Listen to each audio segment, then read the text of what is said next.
Welcome back, survivors. My name is Anton. I'm a community associate here at QI Games, and I will be hosting today's vlog. It's been a minute since we've done one of these, so let me briefly catch you up to speed on what's been going down in 2022. At the beginning of the year, we restructured QI Games in order to achieve our goals for an early access release. Over the past year, we've hired a new team, tackled plenty of technical debt, and begun to mold the gameplay of Dead Matter so it can live up to the initial vision we set out to accomplish. We've hired several industry veterans to lead our company, and their experience has helped us expand our team size as well as ensure that we have a steady production pipeline. With more senior leadership, we've seen a huge boost to QI Games productivity over the last several months. Over that time, we've managed to launch 3 closed alpha updates to our backers, with each update bringing drastic changes to Dead Matter, and with the combined pedigree of new and old staff, laid a clearer path to early access. For today's vlog, we're going to focus on where the game is right now and the changes we're making for our next closed alpha update, as well as the scope for our initial early access launch. What you'll see today is the work we're putting in to release a solid initial early access version of Dead Matter. There's a lot to talk about, so let's get into it.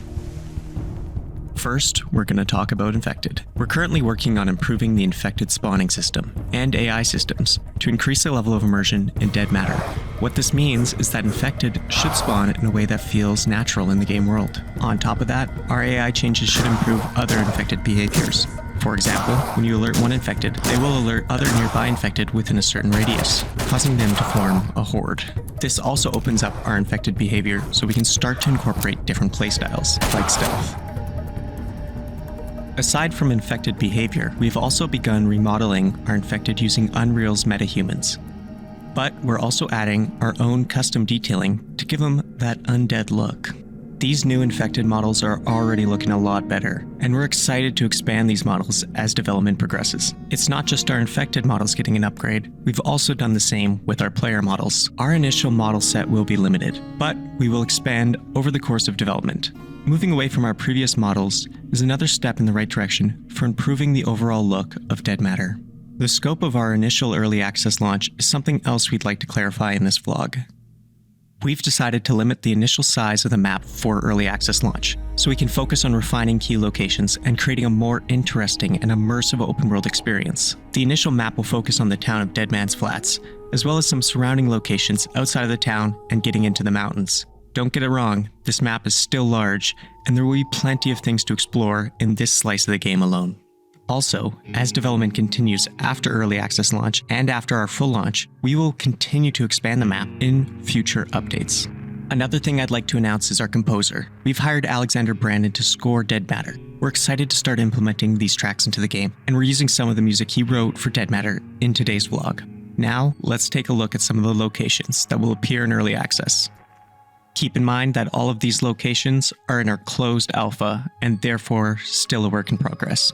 As we highlight a few of these locations, I want to discuss a few of the graphical changes we've made as a team over the past couple of months. First off is the implementation of Lumen, which allows for far more dynamic and realistic lighting scenarios in Dead Matter. We have also spent our time creating a volumetric cloud system and a retroreflector system that improves the look of road signs and other reflective materials. We've also optimized our virtual texturing system, which assists with the amount of memory being used to render textures in our open world, thereby improving performance. This combination of technologies is really elevating our game into another level of graphical fidelity, and it's helping us achieve our goals for capturing a realistic aesthetic for Dead Matter.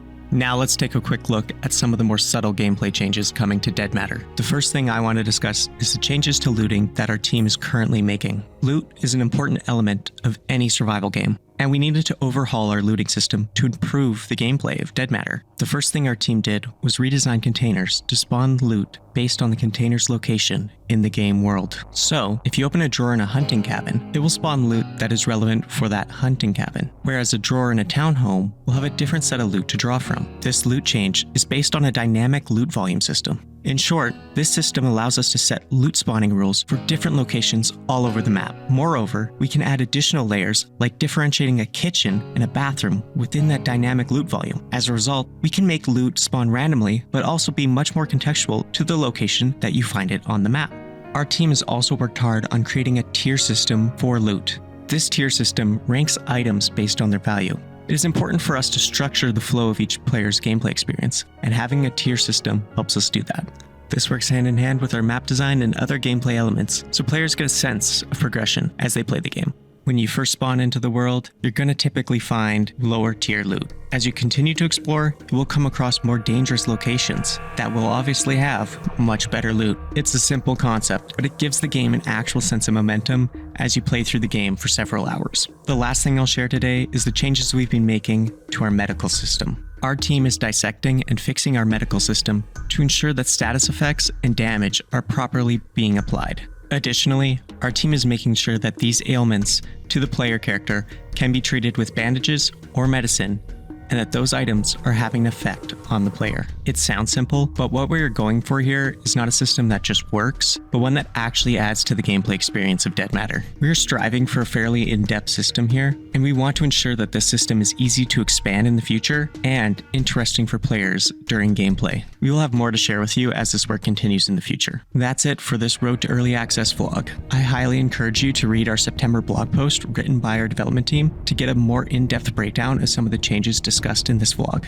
By the way, Dead Matter is available to wishlist on Steam, so please consider hitting that wishlist button so you can be among the first to play the game when it reaches its early access phase. Stay tuned to our blog for more details about Dead Matter's development, and we will return with a new vlog around Closed Alpha 0.10. Thank you for watching.